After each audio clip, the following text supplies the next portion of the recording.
Sallallahu ala Muhammad sallallahu alaihi wasallam, sallallahu ala Muhammad. Innal hamdalillah nusalli wa nusallim ala abdika wa rasulik Muhammadin ibn Abdillah. Asyhadu an la ilaha illallah wahdahu la syarika lah, la na'budu wa la nasta'inu illa iyyah. Wa asyhadu anna sayyidana wa nabiyyana Muhammadan abduhu wa rasuluh, la nabiyya wa la rasula ba'dah.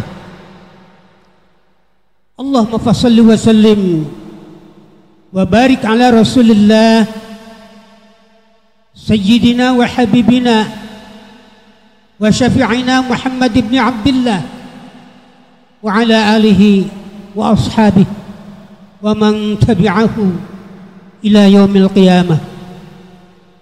Amma ba'd, fa ya ibadallah, usikum wa nafsi bitaqwallah wa ta'atihi la'allakum tuflihun.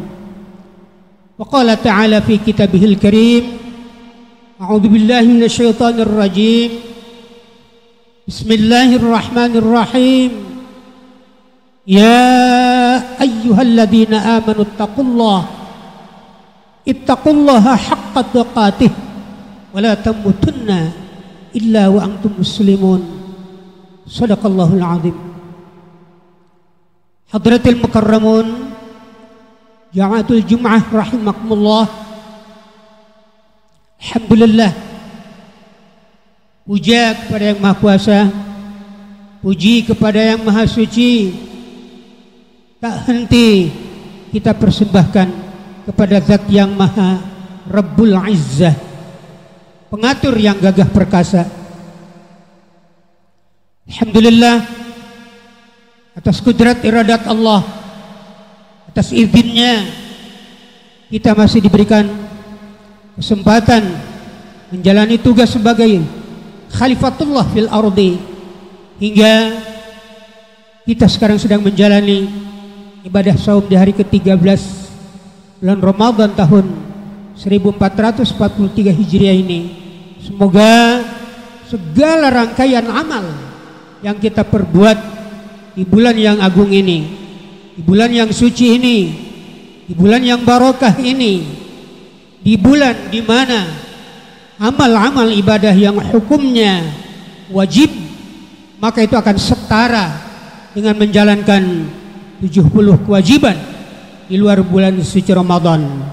Sementara amal ibadah yang hukumnya sunnah, manakala dilaksanakan di bulan agung ini, pahalanya setara dengan menjalankan amal ibadah yang wajib di luar bulan Ramadan.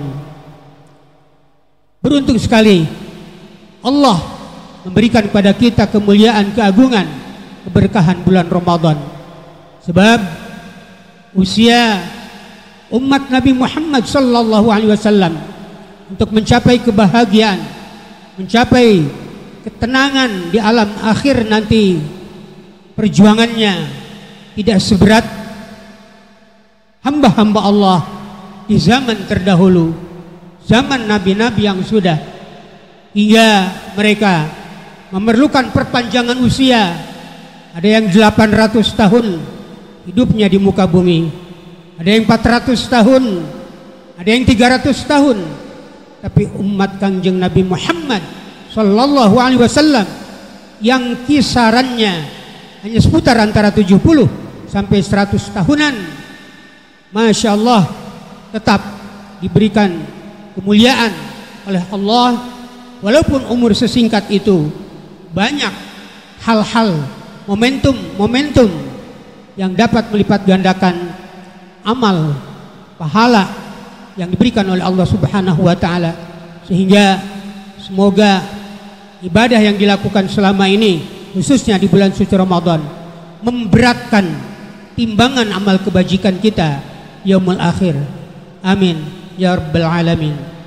Hadirin, kesempatan penyampaian khutbah kali ini khatib teramanahi untuk mengingatkan kembali kepada jamaah seputar masalah Al-Qur'anul Karim, di mana Al-Qur'an adalah sebagai pedoman hidup, landasan hidup. Hanya itulah yang mengatur secara utuh, yang mengatur secara terinci, yang mengatur segala hal dari mulai urusan ubudiyah, muamalah, akidah bagi hamba-hambanya yang beriman, mengimani Al-Qur'anul Karim. Baik ketika manusia itu hidup di alam pertama, yakni alam arwah, alam azali yang disebut juga sebagai alam lahut, maupun ketika memasuki alam yang kedua, yakni alamul hamli, yang waktunya ghalib, dan kita telah memafhum antara 9 bulanan di kandungan ibunda tercinta. Lalu kita keluar dari alam tersebut, masuk ke alam berikut, alam fana, alam dunia, yang lamanya hanya Allah yang tahu di alam dunia ini. Dan kita sekarang sedang berada di alam yang ketiga ini. Kelak masih ada alam berikut yang harus kita lalui, yakni alam barzakh atau alam kubur, melalui satu pintu kematian.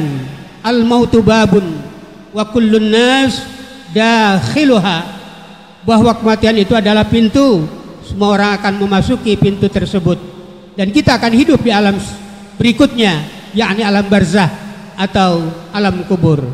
Setelah itu pun kita nanti masih akan dipertimbangkan nanti amal-amal kebajikan dan amal-amal keburukan kita di alam baqa, alam yang langgeng, alam yang terus menerus tak ada henti dan tak ada ujung waktunya. Disitulah nanti keputusan terakhir. Sekarang ini ketika kita berada di alam ketiga, maka saatnya lah kita untuk mempersiapkan diri dalam rangka memasuki alam-alam berikutnya. Aturan hidup di dalam menjalani kehidupan di alam ketiga ini pun di alam-alam yang lainnya, semuanya termaktub lengkap di dalam Al-Qur'anul Karim.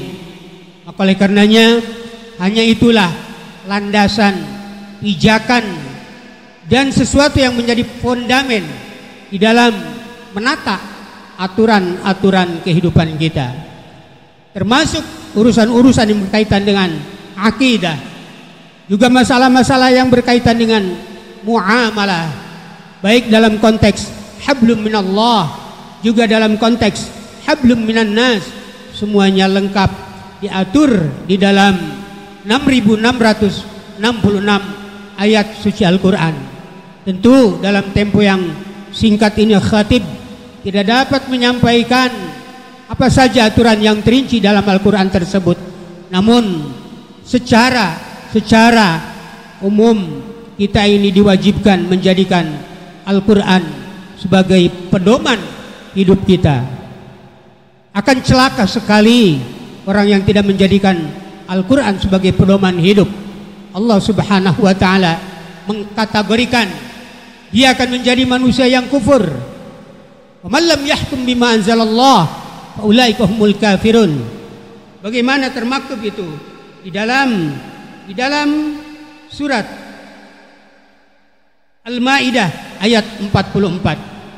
Yang keduanya, manakala Al-Quran tidak didekati, manakala Al-Quran tidak dijadikan sebagai pijakan di dalam menata kehidupan di alam-alam tersebut, juga alam kita yang akan kita jalani di hari kemudian, kita akan termasuk ke dalam orang yang fasik.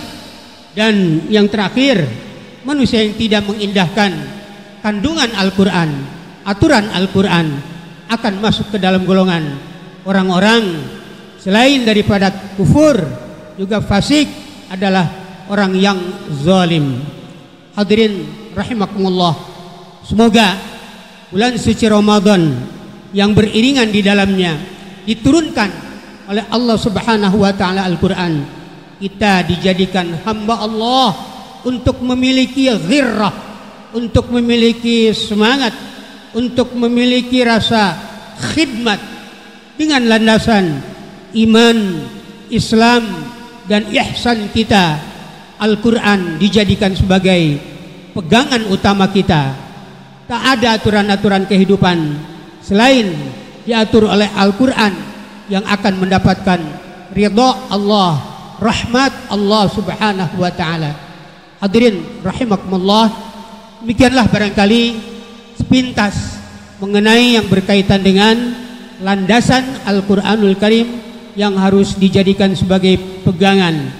Isi kandungannya yang terdapat di sana 6.666 ayat, wakilah menurut ulama yang lain juga ada yang berpendapat hanya 6.660, terlepas dari khilafiyah hitungan ayat Al-Quran, namun semuanya adalah merupakan pegangan kita agar kita menjadi manusia yang takwa kepada Allah. Takwa artinya orang yang senantiasa tunduk, patuh, melaksanakan ajaran-ajaran Allah. Orang yang takwa adalah orang yang selalu menghindar, menjauhi segala apa yang dilarang oleh Allah Subhanahu wa taala. Semuanya perintah dan larangan lengkap di dalam Al-Quran. Semoga Al-Quran menjadi bahagian yang tidak bisa dipisahkan hari per hari, bahkan menit per menit kita senantiasa ingat terhadap Al-Quranul Karim. Semoga Allah mengiringi kita dengan taufik, hidayah dan inayahnya untuk menjadi manusia yang Qur'ani, menjadikan Al-Quran sebagai pedoman, landasan, asas, fondasi kehidupan, dan kita mendapatkan kemu'jizatan daripada Al-Quranul Karim. Karena baginda Rasulullah sallallahu alaihi wasallam diberikan oleh Allah mukjizat yang terbesar, tidak lain adalah mukjizat Al-Quran. Artinya Al-Quran selain itu dirasakan kemukjizatannya oleh pribadi Nabi, umat Nabi sallallahu alaihi wasallam yang mengimaninya pun sampai yaumul qiyamah akan tersentuh oleh kemukjizatan Al-Quran. Manakala kita khidmat, iman, memiliki ghirrah yang kuat dan kukuh terhadap landasan Al-Quranul Karim. Demikian, semoga bermanfaat. Barakallahu li wa lakum fil Qur'anil Karim wa nafa'ani wa iyyakum bima fihi minal ayati wa dzikril hakim wa taqabbala minni wa minkum tilawatahu innahu huwas samiul alim. Aqulu qawli hadza wastaghfirullahal azim li wa lakum wa lisairil muslimina wal muslimat wal mu'minina wal mu'minat fastaghfiruh innahu wal ghafurur rahim.